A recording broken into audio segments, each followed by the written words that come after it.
Thank you very much. I think you have to move closer to the mic. Yes. Let's get that out of the way. All right. You're more known as Zlapped. Yeah, that's the nickname I've had for some time now. So why Zlapped? Long story short, I was in beta testing a couple years back, and there was a new announcer coming out, and when you taunt someone, it said bitch slapped.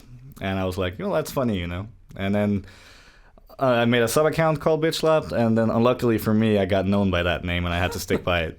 But I ended up removing the bitch, of course. I remember I remember on Facebook your fan page was bitch slapped for quite a while, and it was quite a struggle to get rid of the bitch, wasn't it? Yeah, like a lot of sponsors were like, yo, can you like remove that tag from your name? And eventually, like half a year ago, I was able to remove it because Facebook didn't allow it if you had too many likes on your page. But now they do, and I'm finally by Zlapped on Facebook. So you're a full-time streamer? Yeah, for about 3 years now, I think. And, YouTube and stream, I guess. And, it's pretty awesome. Yeah, and we have to say what game and everything, because, I mean... Heroes of Newerth is my main game. I do play other games as well, like, I heard you guys were going to talk about The Division later, for example. I played the beta this weekend. It was pretty cool. I love single-player games and multiplayer games as well, but Heroes of Newerth is, of course, where I make my money, so to speak. That's the main game. And where you have your fan base. Yes, exactly. How that is that like you play, you stream your own plays or your own games, or do you like casting other ones, or? I stream mostly my own games, but I used to cast also because our game is biggest in Thailand, so I cast a little bit of the Southeast Asian scene as well, because I have quite a bit of following there, and people like English cast, so a bit of casting and sometimes co-casting on the main channel of Han, but it's mostly myself playing.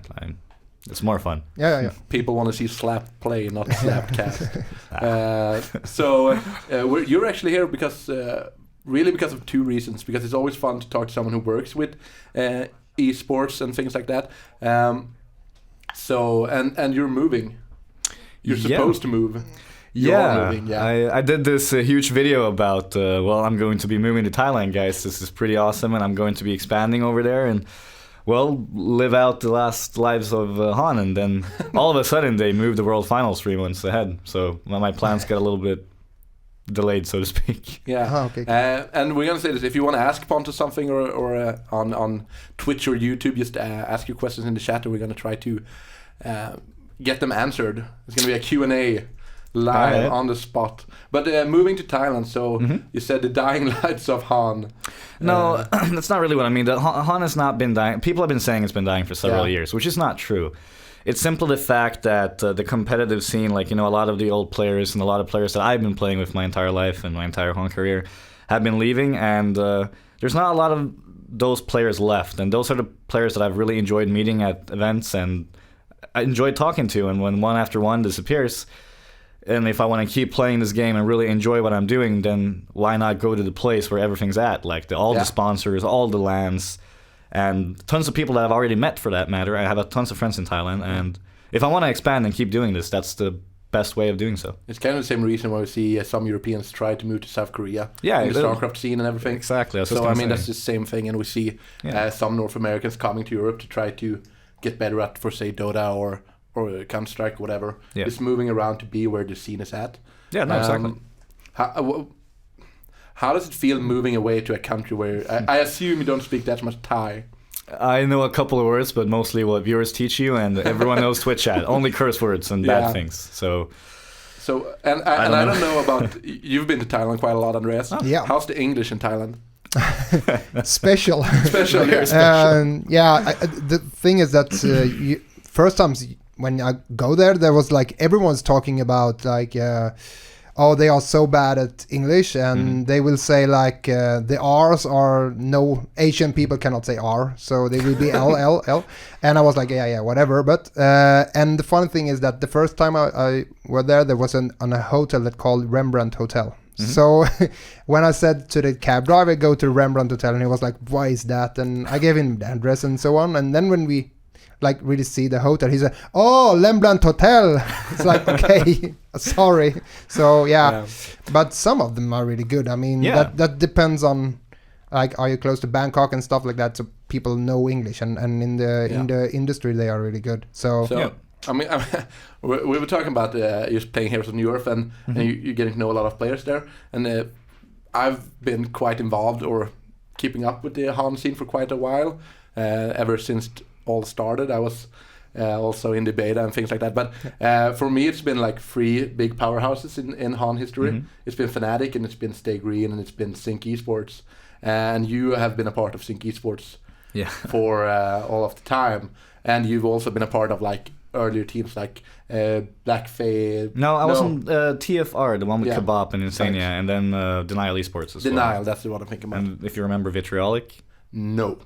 Okay, well that's too early maybe. Yeah, I don't know. I just remember Fnatic. But a lot of them have been moving to Dota. Have you ever considered the move to switch games, or have you always felt like Han is my game?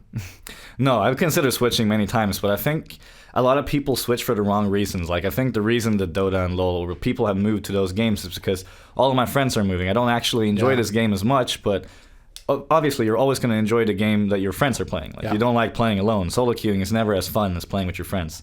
So I think most people moved for that reason. But considering all my real-life friends are actually like FPS gamers and stuff like that was never the thing for me. Like, I just did what I enjoyed. And seeing as it's also your job to stream your game, do you feel like it's hard to do other things? It's hard to switch games for a couple of seconds, or it's hard to, like, today I don't feel like playing Han.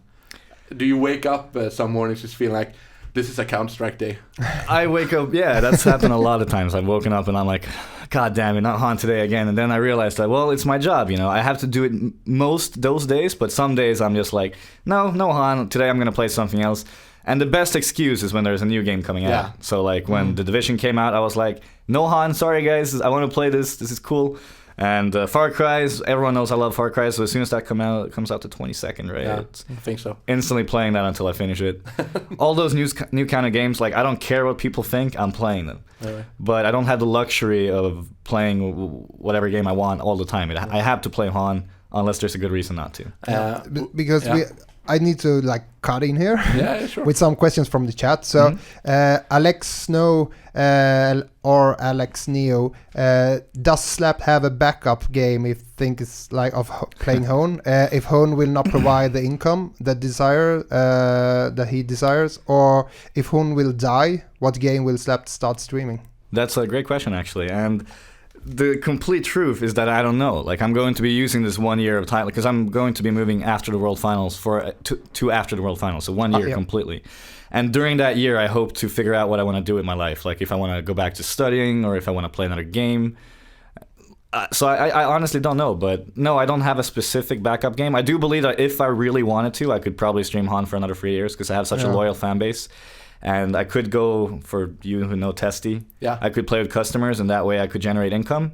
But that's not something I want to do. I want to stream because I love it, not because I have to. Like, so no, I don't have any plans, but I hope to figure that out in time. Is it really hard to play and like have the chance to play another game to see what game you are really good at also without beside Hun? Because if you play Hun all the time, it's not easy to find where your quality is in other games. No, that's very true. I mean, I've tried playing a little bit of Dota, and I was quite bad at it in the start because it's very slow compared to Han. Yeah. We all are. Like it was very, very came slow. With age. No, very, very slow, and I'm like, oh, what is this? And new heroes and stuff. But I believe that I could definitely become really good. Maybe not as good as I am in Han, but I definitely believe that I have the capability of becoming a good Dota player. But I also happened to be above average, at least, in FPS games. And I played Overwatch, and I actually... I myself, in the beta at least, was way better than the other players. So I do believe that if I put enough time, I could maybe become professional in other games, but it's very cocky to say that I will be, and that's not the truth. But with the right dedication, you can accomplish most things in life. So speaking about dedication and sticking to it, how many hours do you think you have played Han? Oh Jesus! Well, let's exclude the ones where you play for a living and just like try to estimate how many hours did you have to put down in Han to become a pro player? Let's see. Is it true that say about 10,000 hours? That's what you need. No, I started in 2009, the 27th of July. Ooh. Good memory. No, but and it took me about 1.5 years. Well, actually, in just a couple of months, I was actually on top of the ladder with 2,100 PSR back then. But obviously, I was just a pub player. But I think I got my breakthrough in 2011, where I started playing with pro players, and not until 2012 was I actually picked up with a good team. And I guess if we count in all the hours in between those years, that's probably between 2,000 and 4,000 maybe. Yeah, right. So that's quite a bit. Yeah. And how long did it take? I know if you want to start streaming something, you need to be dedicated and you need to keep up with a schedule and you always be there. So how long did it take for you to start from zero to where you felt like I have a big enough fan base to be doing this? Well, I was actually looking for a job at the time and just streaming for fun at the side. And then I think it took 3 months from the day I started like having an actual schedule, like, saying that I'm going to be streaming these days, every day, just keep an eye on these times. And after 3 months, I said to my parents that I think that I can actually do this for a living. And 1 month after that, so in total 4 months, I moved to my own apartment. Yeah. It took me 4 months. So I was lucky enough to have a fan base before that, because I don't believe that anyone who starts from scratch and doesn't have any fan base or any known name, it's not going to be possible doing that in 4 months.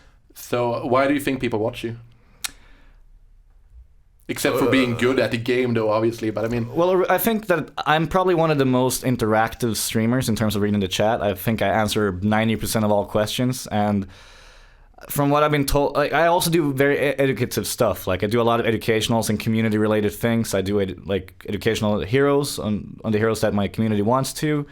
I help them out with tips and tricks. Like, there's this direct pathing that you might be aware of, at least. Yeah. Like a mechanic thing that people, well, half of the game didn't know existed. Yeah. So, like, just these short little clips of teaching people how to become better at the game. I think that and interaction are the two main characters of myself, at least. Yeah. You taught me direct pathing from one of your videos. I did. Yeah. Well, that's so fun. I didn't know about it. And the first comment we got when we posted the video about Zlapped coming to be our guest was one guy commenting like, "Oh, he's good. He makes these educational Han videos that are great to watch." That was the first comment we got. Well, that's awesome. So you're obviously doing a good job with that, Andreas. Yeah, you see people saying stuff here, so I try to keep up with the chat. But the Prophet G, I watch Zlapped because he's nice. I Thank guess you, Adam. His name is Adam. He's a moderator of mine, actually. Okay, cool. And one question is, I think we really talked about it, but will Zlapped stream on Twitch or stream at all when he moves to Thailand? But that's as I've been saying in my big Thailand video, basically nothing will change at all. There's this Southeast Asian client called TalkTalk, which is like the equivalent of Twitch, and I'm going to be streaming on both platforms when I move there, and I will also still do YouTube videos. And I'm actually going to be adapting my schedule to the European time. So I will still be, like, I'll start there around 3 p.m. Thai time maybe, and then just stream normal time. So nothing will actually really change. Cool. And you're already streaming on TalkTalk, aren't you? That's correct. Depending on the day, I have between 100 and 700 on the Thai viewers. Yeah. But that depends if I have Thai moderators there that translates what I'm saying. Because as we talked about, they don't speak English too well, and it's not fun when I'm just sitting there and saying Saudi Cup, which means greetings, right? Like, that's the only thing I basically know, and I'm like, yeah, hello, Saudi Cup, and then, well, what now? What can you say now? Yeah. It's a difficult language. Yeah, it really is. It really is. So what would you say is the? I mean, being a streamer, I mean, things like vacation, dinner time, going to sleep, and things like that, like keeping up. It really is like an ordinary job, wouldn't you say? Yeah, if you're just a streamer, I completely agree. Yeah. But sadly and luckily, I both stream and play competitive. So my days can sometimes start at 10 in the morning and end at 12 in the evening due to scrims and tournaments. But otherwise, yeah, like my actual stream schedule, Monday to Thursday, for example, is 11 to 18. So that's a regular work day. Yeah. And then after that, I do some YouTube work and answer comments and Facebook messages and Twitch. So I end maybe 7 on a normal day, and that's 8 hours. So a normal day. Because I think a lot of people think that being a streamer or being a pro player is just like, oh, lucky you get to play video games all day. But I know we talked about this earlier, you and me, about the pressure of always being there. Yes. And for example, you posted today about playing League of Legends, and you played like 2 games of League of Legends, and you lost 15 followers. Yeah, that's really. And that's money. As in the end, it's money. Yeah, I mean, of course. So it matters what you do, what you play, and what you do with your time. Of course. Do you feel like Do you feel like it's? I guess you're still doing it, so you got to think it's worth it and it's fun. Mm-hmm. But it's nothing you see yourself doing for like another 5 years, or how long do you think you will be streaming? I don't know, but like you said, like the biggest pressure is that you always have to be there because it's Twitch. Like people think that you're just this person sitting there in front of the camera playing computer. They don't know everything that comes around it. So yeah, I have to do what they want. Like what I want is not really what matters. That's obviously not the entire Twitch community, but that's from some of the people. But as I was saying, well, as you said, there are those people that are very, very dedicated to me and watch me no matter what game it is. And those are I want everyone to turn into those, of course. I want everyone to watch me for who I am, what I do, regardless of what I do or play. But then today, when I played 2 games of League of Legends, which was a viewer request, by the way, I just did that because they wanted me to like review the game. They, like you said yourself, 15 of them unfollowed in the middle of it because you promised you'd never play LOL. I mean, come on. I mean, and that's Twitch, right? It's, it's Twitch we review. They're really like, harsh. Do this. Oh, you're doing it. Fuck you. We're gonna do something else. Not really. But no, sorry. Yeah, no. There is a lot of questions. Some of them are good, or some of them are, I don't know if they are jokes or whatever. But one of them are about Ogi. If you I would like to know if Zlapped thinks Ogi is is too strong for competitive play. Is his name Morphers? Who asked that? Yeah. All right. Well, Mike. No, Oogie is a very, very strong hero, and we've been picking it quite a bit recently. And but it's not overpowered at all. There's a lot of counters to it. We actually had a question that Linus out there jolted down before, and it was like, if you could pick. This is just for basic Han fans. You got to know the game, but if you could pick 3 abilities and 1 ultimate to create 1 OP hero. This is on the spot. It's gonna be hard. But if you could pick just 1 of each and 1 ultimate and 1 ability to put together to a kind of OP hero. Okay, let's see here. So Fisher from Behemoth, long range stun. Flash from Magebane, and then Tempest ultimate. And let's see here. You need a 3rd one. Yeah. Honestly, I think just Sonar Scream. Like, imagining just fishing for initiation, blinking in, Sonar Screaming, and Tempest Ultimate. Everyone's gonna die. Yeah, and then when Tempest Ult is off cooldown, you have your Fisher again. No. Sonar, Stonehide from Predator. So you're magic immune, so you can just Tempest Ult without getting cancelled. Man, I just figured the best hero in the game. That was on spot. So, Frostburn, if you're watching, don't do that hero. Don't do it. It's gonna ruin the game. Yeah, it probably will. And speaking of the game, you're playing... this weekend? Yeah. It's Cycle 8? Yeah, it's a pretty big cycle because the winner of... Well, not the winner, actually. The only thing I gotta do, well, the only thing, is place above complexity. And if I do that, then we'll be automatically qualified to the World Finals in June. So it's all or nothing this weekend. How's going to... You've been to Thailand before competing, and you've been to DreamHack competing and things like that. How's going on tour and playing these big LAN events? How is that compared to just sitting at home playing tournaments? It's absolutely amazing. Like the fan interaction and the people who wants to take pictures and get autographs and stuff like that. It's amazing. And I don't even know how to explain Thailand. I had this extra shirt, for example, with my name on it.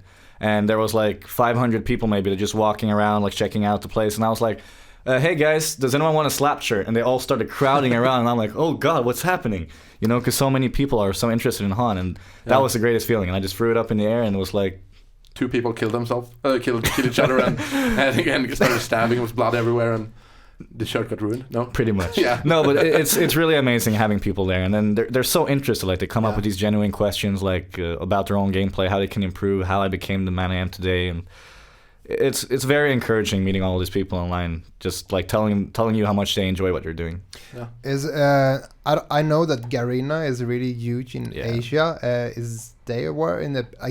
Are they a part of this, or do you work with them, or because they have like internet cafes and stuff like that also? Oh yeah, they're full of Han. Huge. Yeah. We had a boot camp in Thailand from Garena, and that was just Han all the way. Yeah. But to answer your question, yes, Garena. I am working with Garena behind the scenes. They helped me fix some things in the past that I can't talk about, but no. And I'm also going to be talking a lot to them about the future, my move there, and what I'll be doing there. They're going to be a huge part and hopefully help me as much as they can. And No, they're really a bunch of amazing guys. And as you spoke earlier about English, I have a guy working at Garena who follows me around and he speaks perfect English. Yeah, it's cool. Garena is owning. Yeah, they actually own Heroes of Newerth. Yeah, they are. So, behind, They officially bought it a year ago, I think. Yeah, is it something really? like that. Is it already a year? I think so. Time flies. Yeah. I mean it's hard coming up with questions. Let's see No, what we it's have. actually You have a lot of questions. yeah, some of them. But Be nice, guys. Ask good questions. Yeah, they ask funny questions. I think a lot of the people here are, I guess, they are familiar with you, and so they ask a lot of things that I guess have been stuff that you talked about already. So, but we see. Right, I have one. I'm gonna just grab one Han question then. If you can't choose your teammates, who is the best Han player? Pung Pang. Who? Pung Pang. Oh, right. He plays for MRR in Thailand. Yeah. He's the second best player in the world after Mickey. He's absolutely amazing. Completely carried their team at DreamHack, and they definitely deserve that victory. That was the first Thai team to ever. Well, sorry, the first non-EU team to ever win a DreamHack event. Yeah. So no, Pung Pang is an absolute beast. So he has a Doombringer and you don't. Wow. Yes, that is correct. That is correct. That's internal. I'm sorry. I'm sorry. One question is about your acting career in Seven. Is that something that... Well, as most people are aware, my alter ego is, of course, Bran of Tarth in Game of Thrones, and I also played a role in Star Wars recently. So, who are you in Star? Oh, you. I play the commander, Captain Phasma. Yeah, and I instantly betray the enemies. Yeah. So. That's yeah. So well, we can follow up on that actually. So being a streamer and spending all your time on like Twitch, YouTube, and TikTok, how do you because I guess you get it as well. How do you cope with the negative comments and people like trying to be funny, mean, or just playing bad attitude and things like that? How do you cope with that? Or as long as you have like a good mentality and you're feeling good in yourself at the time, like you really don't care. But like a couple days ago, I just said I wouldn't stream because the recent couple of weeks hadn't been very good in Twitch chat, and then on top of it, like all of my plans and everything gets moved 3 months ahead, so I was completely destroyed. You know, like everything just crashed down upon me, and I was like, well, what to do now? And then.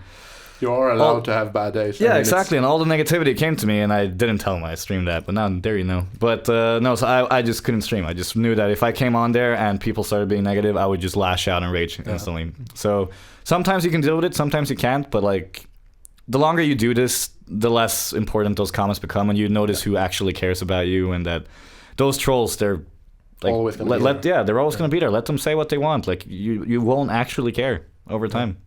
Because we've been talking quite a bit about that behavior on the internet and things like that. And I mean, you're in a position where you get when you get it thrown at you. And I mean, they even do like mimicking YouTube videos and things like that. Yeah. And I mean, I wouldn't want it.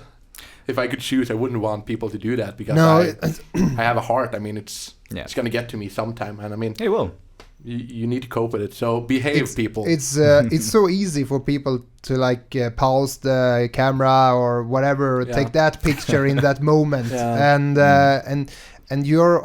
that's one thing that is really great with casters or YouTubers or Twitchers or whatever, that they actually put themselves out there and doing it anyway, because you will get those things and you still do it.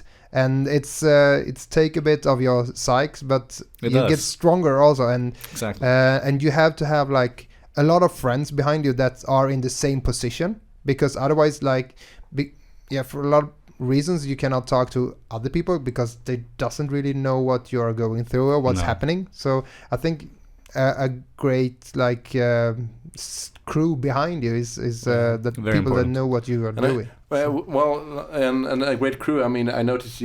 How did your parents react when you said like, "I'm gonna move away and I'm gonna be playing computer games for a living"? How did they take it? I mean, it's a part of your crew, I guess. I mean, my dad never really cared about computer games and say like he's a sportsman. He would probably be more happy at the time if I played like soccer or something like that, or football, sorry.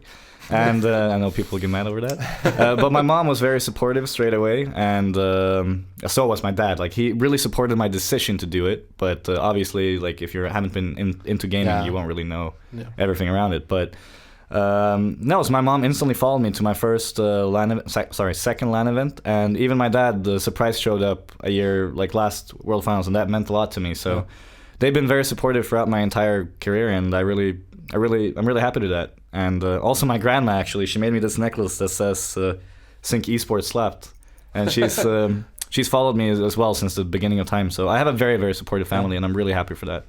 And those people that didn't support in the start, they started understanding along the way how big this is and how big esports is, really. And they've also started being really supportive. That's great. Yeah. It's good to hear things like that. I think we have to actually move on. Yeah, no worries. But it's it's a great interview, and great to have you here. That's thank you for having me.